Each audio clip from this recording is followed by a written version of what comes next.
There are two kinds of photojournalists. The first kind of believes in luck and the decisive moment. They're constantly hoping for something powerful to emerge in a frame. They fire off hundreds of frames and just wait for instinct to figure things out down the road. And sometimes this works. But the second kind of photographer realizes something far more useful, that good coverage is built, not discovered. And today we're talking about those two very distinct differences. Hi, my name is Jared Thomas Tapey. I'm a social documentary photographer and educator here in New York City, and you're watching the YouTube channel. Across my social media platforms, I've created 5 different segments: crafting a photograph, life through the lens, marks of the maker, the creative connection, and tools of the trade, all of which discuss certain topics within the elements of photography. In this lesson of crafting a photograph, we're going to be talking about EDFAT, one of the most practical and field-tested practices for photojournalists, and why this one framework could be the single most important thing that you learn about photojournalism if you want your work to stand out. This isn't about aesthetics. It's not about style. This is about building photographs that hold information, power, context, and meaning within the frame. Because as you come to find out, if you can't explain why your photograph works, then you probably don't understand why it exists. Now, before we jump in, I want to give you a little bit of my credentials. As I said before, I'm a social documentary photographer and educator here in New York City, but predominantly, I'm a photojournalist. I got my start doing actual photojournalism at the Savannah Tribune and the Savannah Morning News back when I lived in Savannah, Georgia, completing my first 4-year book. At the time, I just turned 20 years old.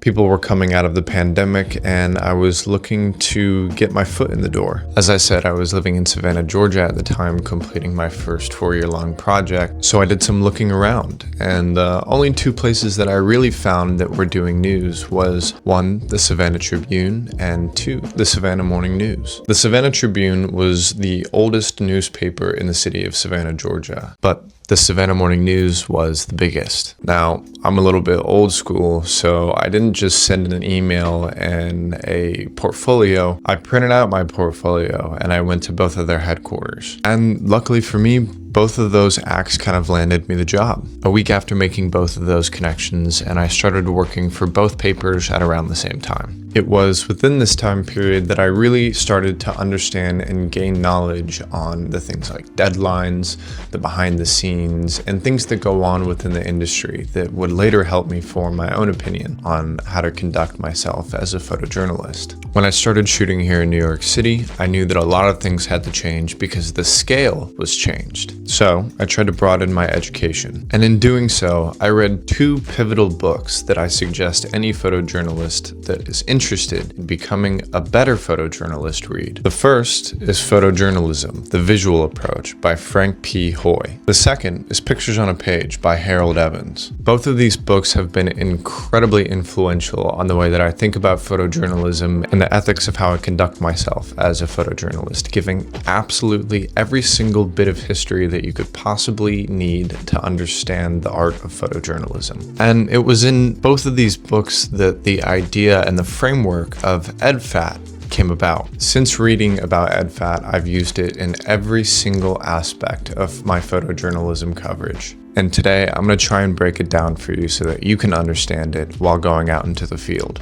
But what is EDFAT? Great question. You ask so many of those. EDFAT stands for Entire Detail, Frame, Angle, and Time. Now, it's not really a checklist that you should be following mechanically. It's more so a mental structure that helps prevent one of the most common failures in documentary photography. And that's coming home with hundreds of photos, but no story. EDFAT forces you to think in layers. It forces you to widen your coverage. It forces you to build something coherent instead of the same 400 medium shots that you return home with. So, let's start at the beginning. E, entire. The entire shot answers very basic questions. Where are we? What's happening? How big is this? And who's involved? Realistically, this is the most unglamorous shot you're probably going to take of your coverage. It's very basic, but it's also one of the most important, if not the most important. The key to a good story is context, obviously. and you can't build that context without getting your establishing shot. The problem with photojournalism is that a photograph without context bears the risk of becoming sort of like an aesthetic cosplay. Things look very serious, but without the context behind it, you really have no clue what they should be serious about. The entire shot gives the viewer their bearings, lets them understand what's really happening. It shows scale and density and geography. In an establishing shot, it can show power structures. It should show some sort of dynamic between people. And the problem is that a lot of new photojournalists tend to skip this part, or they don't think about it as deep as they need to be thinking about it. I don't know if this is because of something like ego, or maybe they're just not informed enough, but either they skip the entire shot as a whole, or they create something that's just surface level. Just because something is entire in the frame doesn't mean that it needs to lack complexity. And like I said, it's a very important image. Editors rely on this frame a lot more than people tend to think, and the viewers need it.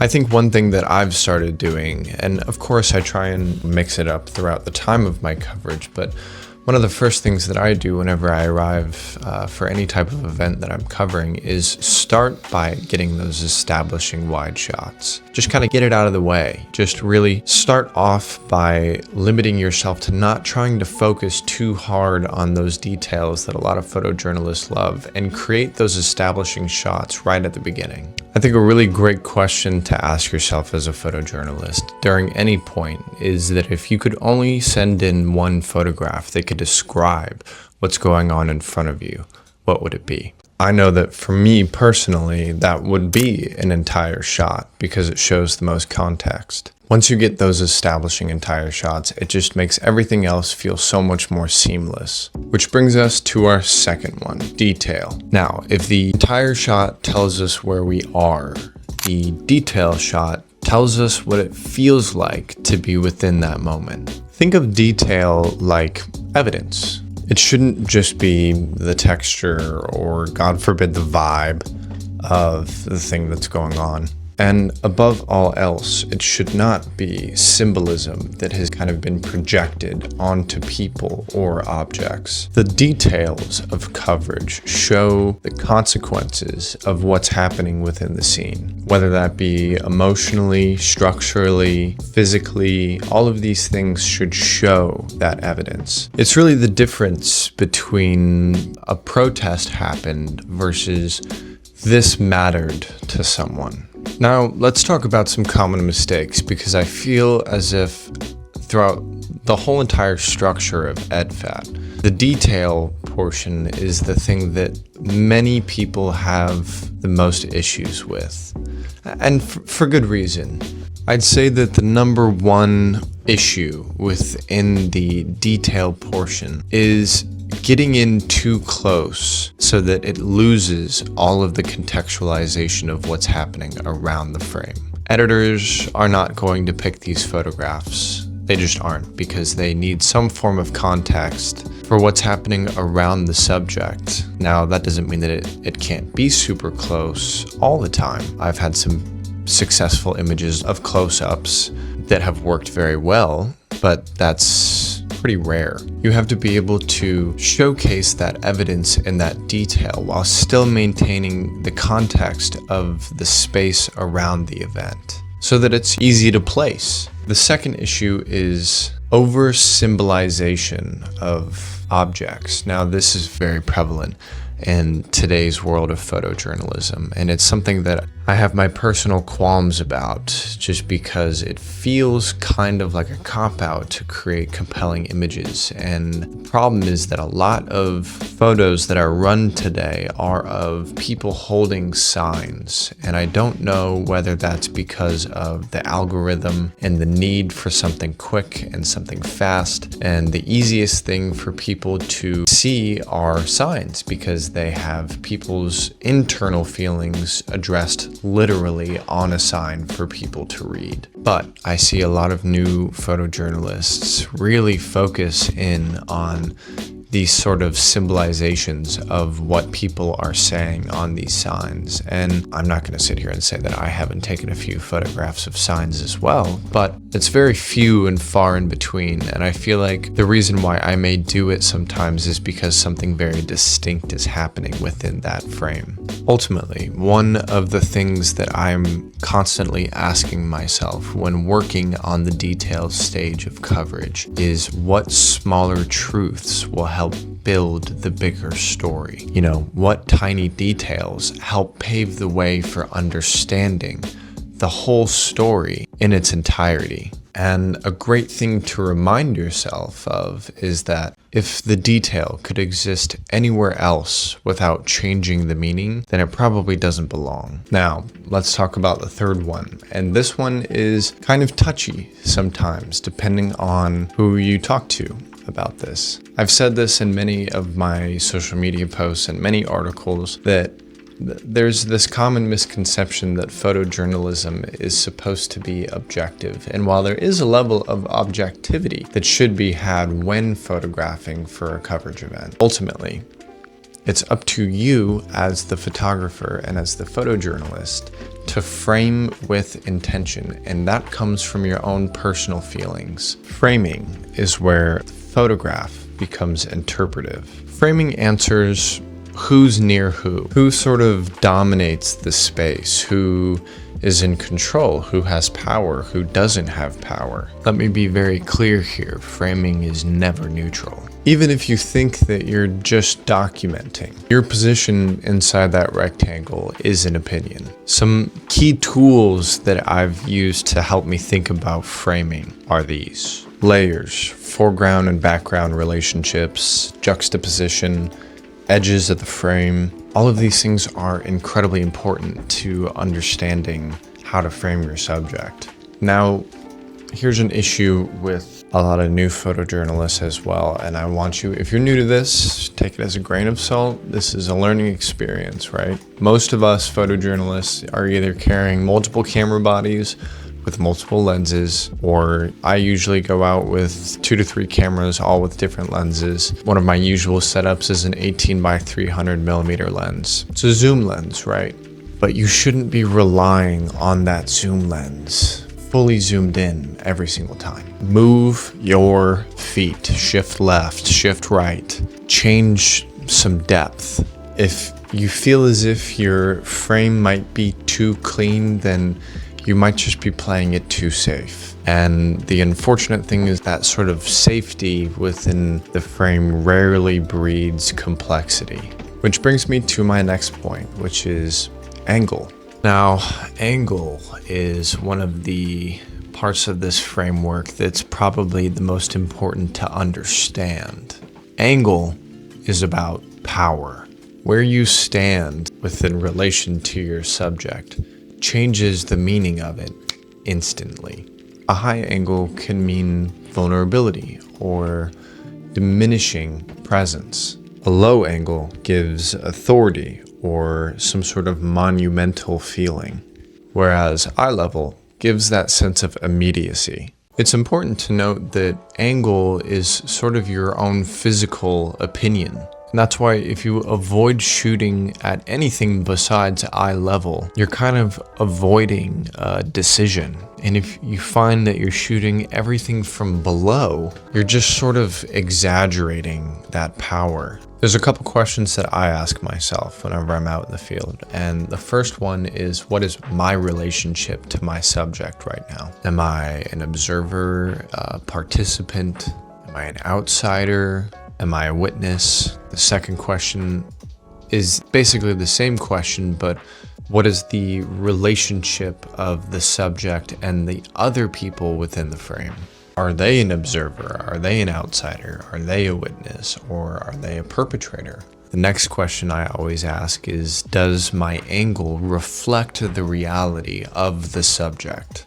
Or am I manipulating participation? The key thing to take away here is that you have to choose deliberately, which kind of segues right into the last part of the framework, which is time. Time is not speed, time is judgment. Really, anyone can capture action. but very few capture consequence. Looking at the history of photojournalism and being out in the field and seeing other photojournalists work, the image that means the most is rarely the loudest one. Rapid firing your shots off does not mean that you have good timing. That's just panic. And sure, you may every once in a while get the shot, but most solid photojournalists throughout history didn't have that option. Timing requires a few very basic principles, and the first is recognition, being able to analyze patterns and understand the flow of a scene. The second is being able to be patient enough and wait for the moments that don't reveal themselves right away. Patience is key to understanding the timing aspect of EDFAT. A good rule to go off of is that if your photograph looks like it could be made at any time, then it probably lacks significance. Think about it like this. The timing portion of EDFAT is where your attention becomes visible. So now that you have a basic understanding of EDFAT, let's talk very shortly about how to use it out in the field. It's a simple workflow. 1. Entire. Go ahead and get your context out of the way first. 2. Detail. This is your collecting evidence phase. 3. Frame. Start creating images that build relationships. 4. Angle. This is where you decide your stance. And 5. Time. This is where you wait for alignment. If you follow these guidelines and this framework, then theoretically, it should prevent things like repetition, gaps in your coverage, emotional manipulation, and the kind of storytelling that resembles a mood board. This helps you stop hoping that you capture something good and helps you start building your stories. But there's one more thing that I want to talk about when it comes down to EDFAT, and this is something that might be a little bit new in today's world that wasn't discussed in either of the books that I mentioned early on in the video, because both of these books came out when film photography was around and social media wasn't around. And that's using EDFAT in your editing process. Now, things are a lot different nowadays than they were back then. There are hardly any staff photography positions for photographers anymore. And so most of the photographs that photographers take end up being put on social media, meaning that a lot of the work that photojournalists do is edited by themselves. The whole premise behind EDFAT isn't necessarily about making better looking images, it's about making more responsible ones. And that responsibility also holds true in the editing process as well. During this portion, you really have to understand the consequences of your shots. You have to be able to ask yourself, do I have a clear and concise entire frame? Do I have any meaningful details? At least 3 to 5. Do my frames show those relationships within the moment between either the subject and myself or the subjects within the frame? Looking back at either your contact sheets or at your files on Lightroom, you should be able to see firsthand if you changed your angles intentionally or not. And it also helps you locate and realize if there are at least 2 frames where the timing of it feels almost inevitable and characteristically like yourself. If not, you don't have a story, unfortunately. You only have fragments. Editing while using EDFAT is where your sort of ego should meet some form of structure. Using the framework behind EDFAT exposes your ego as a photojournalist, and that's a good thing. The real point behind EDFAT is really just responsibility. EDFAT replaces luck with some form of tangible structure, and it replaces aesthetics with a sense of clarity and guide work. It sort of replaces instinct with information. It's not really designed to make your work trend per se, but it'll make it hold up a little bit more because it creates a more complete story. And at the end of the day, that's the job, is to create a complete story. And that'd be it for today's video. I really hope that this was helpful and as informational as I was hoping it was going to be. Like I said, this sort of framework has really helped me in my own life and in my own work as kind of growing the photographer and photojournalist that I am today. I'll try and put a link down in the description to the 2 books that I referenced. I think that both of them are fantastic pieces of photojournalistic literature that kind of take you through the entire process of both the technical aspects of photojournalism, from the kit that you might want to be using to the history of photojournalism and editors and moments. You can find me on Instagram at Jared Tapey. You can find me on TikTok at Jared Thomas Tapey, and you can find a coordinating article with this YouTube video on my Substack publication called The Creative Connection. I think that that'll probably be it for this video today. Thank you all so much for watching. Now get out there and get shooting.